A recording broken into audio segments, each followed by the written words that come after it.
Good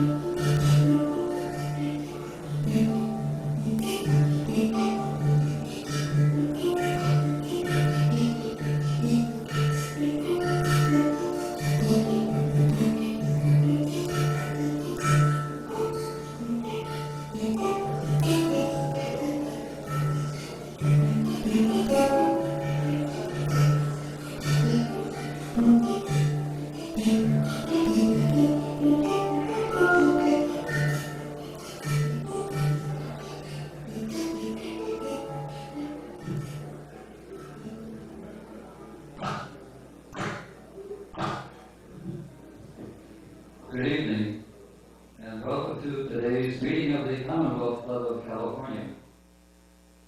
I'm John Sutter from Missouri, the Shoshone State, member of the club's International Relations Forum and your chair for today.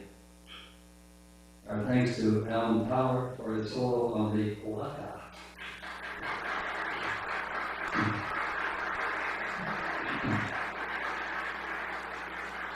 It's my pleasure to extend a special welcome to any new club members who are here. We know you will enjoy your membership, and we look forward to seeing you again. Now, I'd like to mention the upcoming International Relations Forum event that will take place on October the 15th, called, finally, a U.S. National Peace Academy, something that we World Fellows have been looking forward to for many years. For other upcoming programs, I invite you to check the magazine, The Commonwealth, or our website, www.commonwealthclub.org. You can register for these programs on the club's 24-hour reservation line, 415-597-6705, or online. After the program, questions, short questions, may be made from the microphones in the two aisles. So as not to interfere with any recording of this program, please make sure now to turn off your cell phones or other electric gadgets. I will now pause for a moment before we begin recording our program.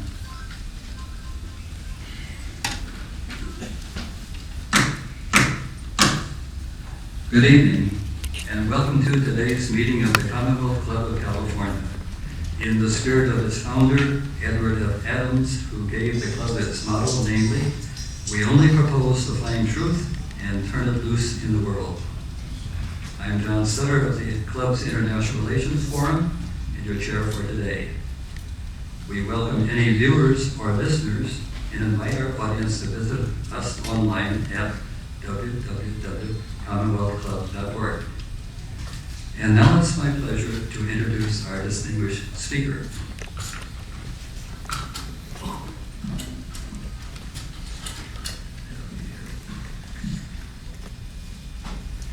This evening, our speaker is Richard Gage, of the American Institute of Architects, speaking on 9/11 Blueprint for Truth, re-examining the destruction of the three World Trade Center towers.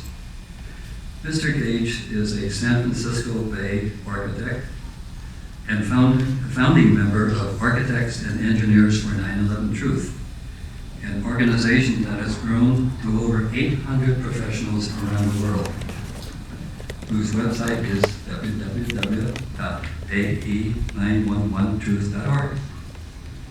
He's been a practicing architect for over 20 years and has worked on most types of building construction, including fireproof steel-framed buildings.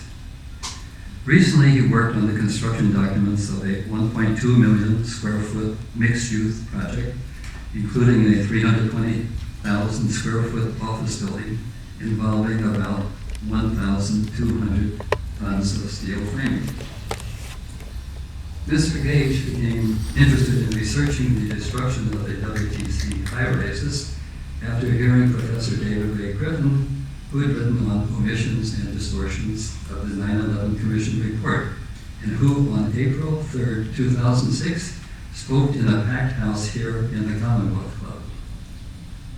Why, in contrast to the conventional wisdom, have an increasing number of Americans called for a really independent investigation of what happened on September 11, 2001? Was it partly because the Commission's report was not the product of the Commissioners so much as of its executive director, a close friend of Condi Rice, who had been in touch with Karl Rove, and who wouldn't allow any of the many investigators to have any connection with the members of the Commission itself? Was it partly because there were free World Trade Center towers that, quote, collapsed, unquote, not just the two in the Commission's report? Following Mr. Gage's presentation, he will take questions from the microphones in the two aisles.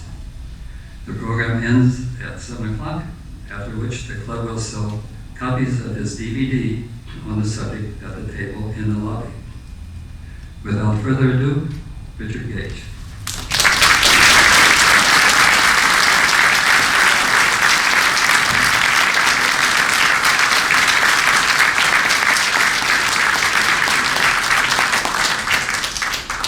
Thank you very, very much.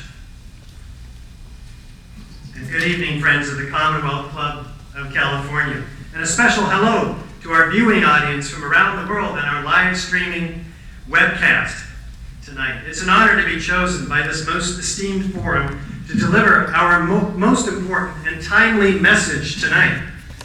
Thank you for your courage and for your willingness to reconsider the very difficult subject of the destruction of the World Trade Center high-rises and its staggering loss of life on 9/11. Now, just as architecture and engineering projects are sometimes joyful, sometimes very, very difficult, this particular one has proven to be one of the most difficult.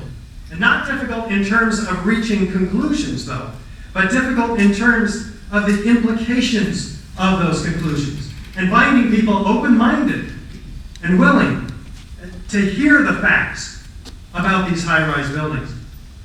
How many of you were able to watch the National Geographic entertainment special last week, 9/11 Science and Conspiracy? Great. Well, guess what?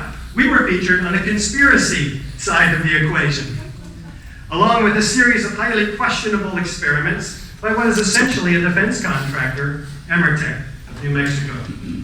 We spent over 1 hour in our interview with National Geographic, highlighting all of the evidence that you're going to see tonight.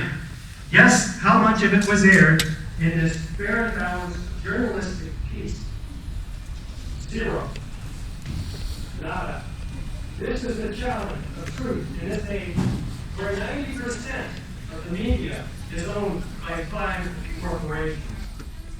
In the spirit of Edward Adams, the Commonwealth Club founder, my commitment to you tonight is to speak the truth and to leave you with valuable information, science-based information. I believe that you will come to an updated understanding about what is science and what is conspiracy. But please, don't believe me. We're not looking for believers. This is not some kind of new religion. I implore you, check out every fact you hear tonight, because it is extremely important that we know the whole truth about this event. After all, it served as the pretext for the invasion of 2 countries in which already over 1 million people have perished, and the loss of many of our hard-won freedoms through legislation, and the freedoms that we've cherished here in the United States, and a host of other ills as a result of 9/11 that we're suffering from currently as a nation.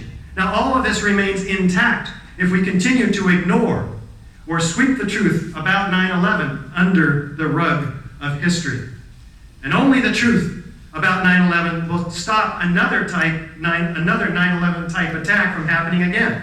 So we must dedicate ourselves to finding out exactly what happened and why, and to bring those actually responsible to justice. So these are among the many reasons that we must peer into this painful part of our recent history and re-examine the relatively new evidence, physical evidence from 9/11 that we've not seen in the mainstream media. As one of our mentors, Joe Princiota, points out, to identify the perpetrator, first know the crime. That's what we focus on, the evidence found at the crime scene tonight, as well as witness testimony.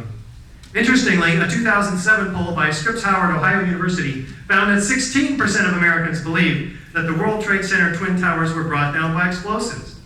Let's take our own poll here tonight to find out where we are. How many of us pretty much believe the official story that's been handed to us by the media, the government, myself, up until 3 years ago, being a regular Republican?